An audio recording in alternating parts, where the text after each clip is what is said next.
కళ్యాణ్ 15 సంవత్సరాలు నేను తెలుగుదేశంతో కలిసి ఉంటానని బలంగా చెప్తున్నారు. ఆయన వెనకే మెజారిటీ కాపు కమ్యూనిటీ ర్యాలీ అవుతూ ఉంది. ఇదంతా మనం ఒక ఈ రోజున్న పరిస్థితి. అది ఒక 6 నెలల తర్వాత మళ్ళీ మాట్లాడదాం.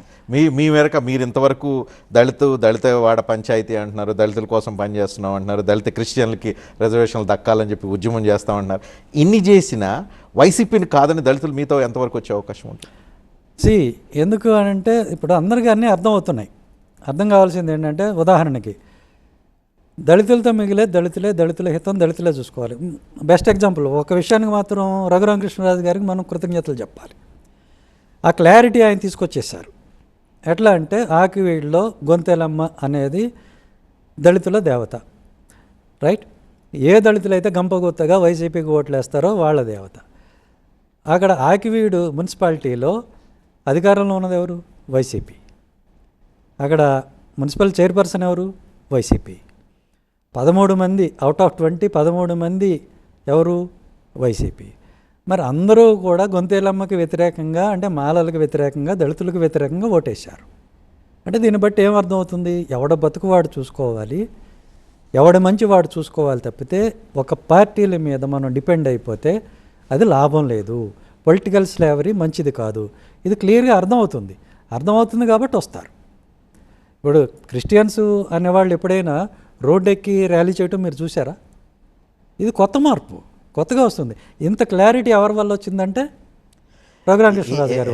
ఇన్ని చెప్పారు, ఇంత తీస్మార్ కబుర్లు చెప్పి మీ దోస్తు ఆర్ఎస్ ప్రవీణ్ కుమార్ వెళ్ళి బీఆర్ఎస్ పార్టీలో చేరాడు. మీరు కూడా ఇవన్నీ చెప్పి ర్యాలీలు చేసి విజయాలి దళిత జనోద్ధరణ అని చెప్పి చివరికి మీరు వైసీపీలోని టీడీపీలోని చేరాల్సిన పరిస్థితి వస్తుందేమో.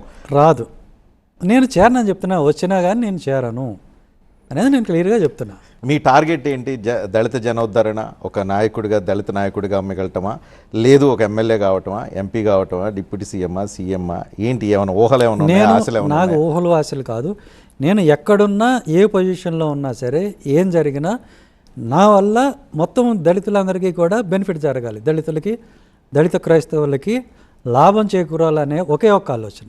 అది ఏ రూపంలో జరుగుతుంది, ఎలా జరుగుతుంది, ఉన్న సిచ్యువేషన్ బట్టి చూద్దాం. ఇక్కడ ఏమంటానంటే, మీరు బ్యూరోక్రాట్గా పనిచేసినప్పుడు మీకు మంచి విజన్ ఉంటుంది, థాట్స్ ఉంటాయి, ఆలోచనలు బాగా ఉంటాయి, కానీ ఆచరణ చేయటం సాధ్యం కాదు. ఎందుకంటే బ్యూరోక్రాట్లుగా ఉన్న వాళ్ళందరూ రాజకీయాల్లో ఫెయిల్ అయ్యారు. సో మీరు కూడా ఇప్పుడు పెద్ద ఆలోచనలు చేస్తున్నారు, ఇది సక్సెస్ చేయగలుగుతారా?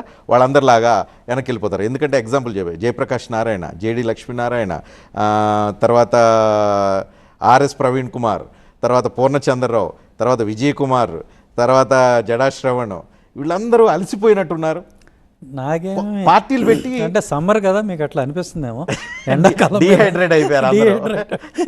అంటే రాజకీయ వ్యవస్థ, మనం రాజకీయాలను డిక్టేట్ చేయగలుగుతామని వీళ్ళందరూ వచ్చి పార్టీలు పెట్టి మళ్ళీ ఏదో ఒక రాజకీయ పార్టీ పంచం చేయాల్సిన పరిస్థితి వచ్చింది.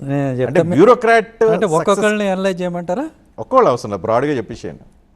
బ్రాడ్గా చెప్పాలంటే ఇప్పుడు జయప్రకాష్ నారాయణ గారు రాజకీయ నాయకుడు కాదు, ఆయనకి రాజకీయం తెలియదు. అలాగే జేడి లక్ష్మీనారాయణ గారు రాజకీయ నాయకుడు కాదు, ఆయనకి రాజకీయం తెలియదు.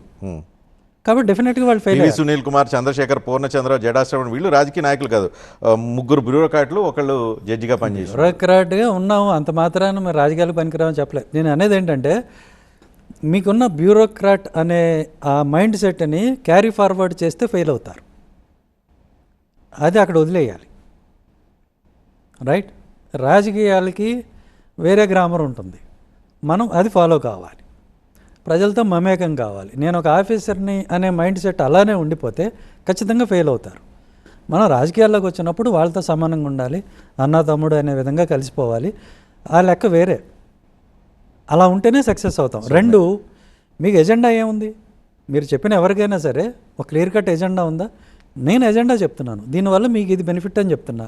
ప్రతి దళిత వాడికి 2 కోట్లు వస్తాయి, మాదిగా అందరూ బాగుపడతారని చెప్తున్నా. అట్లా వీళ్ళు చేసిన ప్రామిస్ ఏముంది? వాళ్ళు చెప్పిన ప్రతి పాయింట్ కూడా ఆల్రెడీ మెయిన్ స్ట్రీమ్ రాజకీయ నాయకుల దగ్గర మెయిన్ స్ట్రీమ్ మేనిఫెస్టోలో ఉన్నదే. మీరు కొత్తగా చేసేది ఏంది? ఏం లేదు.